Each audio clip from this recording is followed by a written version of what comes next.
Assalamualaikum warahmatullahi wabarakatuh. Apa kabar sahabat-sahabat para pecinta Ramadan dimanapun kita berada? Ini adalah momentum penting bagi kita sebagai umat Islam untuk kembali mengingat pesan penting dari apa yang terjadi pada Ramadan dan apa yang mungkin bisa terjadi di dalamnya, termasuk kebangkitan umat Islam. Sahabat-sahabat sekalian, Allah berfirman, "Syahrul Ramadan allazi unzila fihil Qur'an hudal linnas wa bayyinatin minal huda wal furqan." Di bulan Ramadan itu ada momen yang sangat penting, yaitu turunnya Al-Qur'an.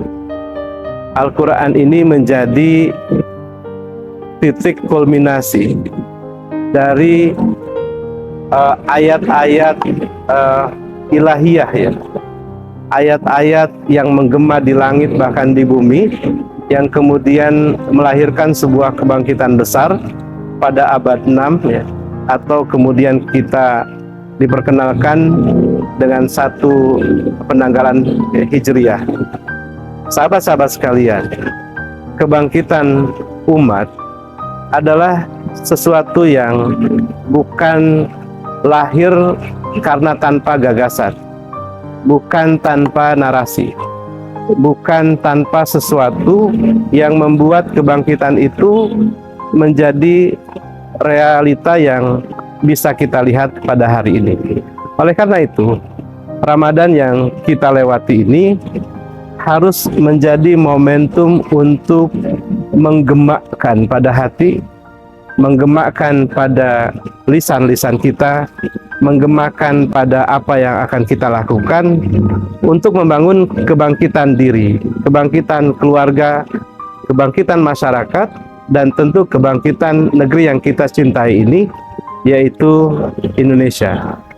Kita harus belajar pada apa yang waktu itu di Mekah, ya, atau di Jazirah Arab, sesuatu yang tidak mungkin. Bayangkan pada saat Islam hadir dengan Al-Quran sebagai panduan umat Islam pada saat itu dan saat ini, itu mereka sedang berhadapan dengan satu kekuatan yang seakan-akan itu tidak akan pernah bisa jatuh, Romawi dan Persia. Tetapi Al-Quran kemudian menyebutnya tentang bagaimana Romawi itu jatuh.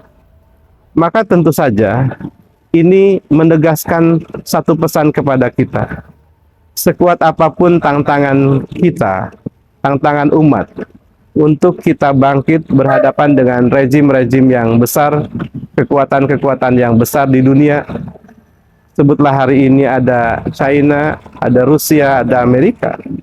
Bahkan kalau kemudian di negeri ini kita melihat satu kekuatan oligarki, bahkan dinasti, maka itu tidak lebih kuat dibanding apa yang Rasulullah dulu hadapi saat Romawi masih begitu kuat. Sahabat-sahabat sekalian, maka dengan momentum Ramadan, kita diberikan satu jalan yang jelas, peta jalan untuk memungkinkan kita bangkit, asal kita mau mengambilnya sebagai sebuah konsep untuk kita laksanakan dan kita berhasilkan. Kita bisa mulai dengan bagaimana kita mengambil pesan dari surah yang sangat penting digunakan sebagai dasar kenapa kita berpuasa di bulan Ramadan. A'udzubillahi minasyaitonirrajim. Ya ayyuhallazina amanu kutiba alaikumusiyam kama kutiba alal ladzina min qablikum la'allakum tattaqun.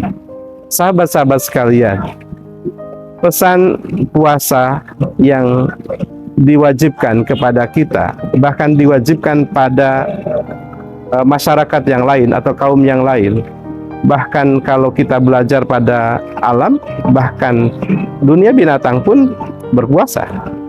Bagaimana ular berpuasa untuk mengganti kulitnya, bagaimana ulat berpuasa lalu kemudian dia jadi kupu-kupu, bagaimana binatang-binatang yang lain juga melakukan hal yang sama. Maka ada kata kunci penting di situ, ya. Saat orang menjalani puasa, maka yang terjadi adalah transformasi, metamorfosi, ya, transformasi, perubahan yang lebih baik. Dan kebangkitan bisa dimaknai dengan mudah, sederhana, yaitu ada perubahan, ada transformasi, ada hal yang menjadi lebih baik. Maka Ramadan hari ini, Ramadan yang kita jalani, jadikan sebagai satu momentum kebangkitan umat, yang itu tentu dimulai dari kebangkitan kita. Kita belajar tentang 10 hari di mana kita mendapatkan rahmat Allah. Ini satu perkara yang luar biasa besar. Satu hal yang penting untuk memastikan bahwa Allah ridho, bahwa Allah membuka pintu surganya, bukan karena amal kemudian kita masuk surga, tapi karena rahmatnya, karena kasih sayangnya. Dan ini satu hal yang penting untuk memberi harapan kepada kita bahwa kebangkitan sebagai pintu menuju surga kehidupan kita, ini sesuatu yang ditawarkan di awal-awal.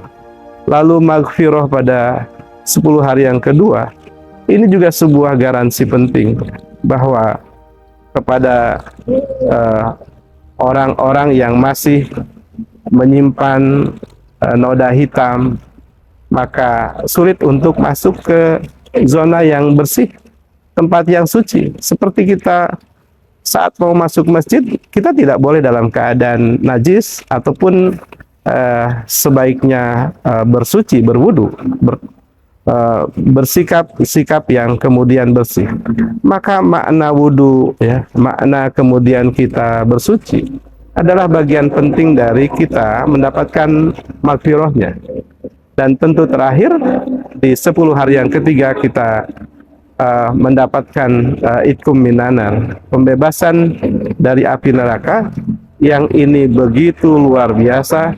Karena pada akhir dari apa yang kita lakukan di dunia dan di akhirat ini adalah memastikan kita tidak menyentuh api neraka, dan pada saatnya atau pada makna sebaliknya itu kita mendapatkan surganya.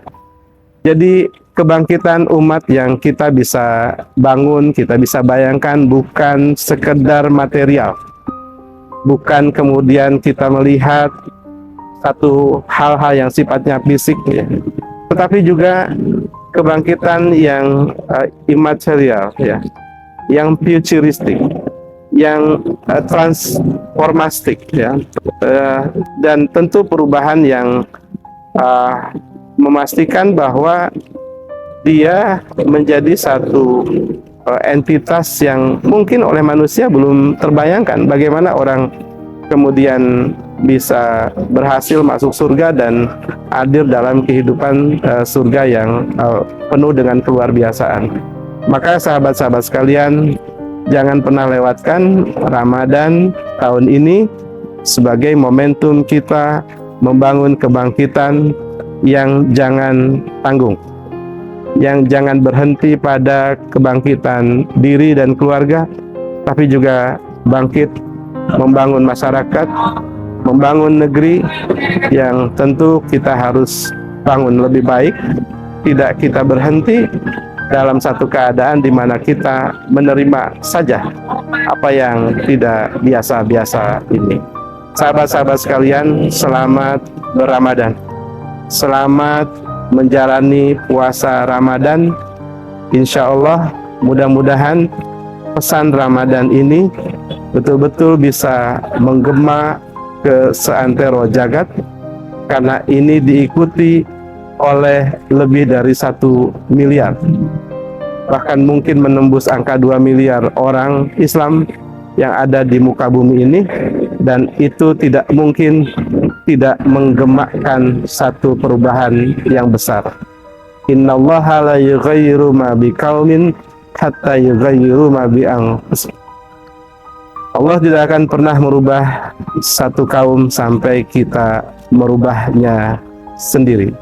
Oleh karena itu, momentum Ramadan jadikan sebagai momentum perubahan untuk kita bangkit membangun masa depan yang lebih baik. Wallahul muwaffiq ila aqwamit thoriq. Wassalamualaikum warahmatullahi wabarakatuh.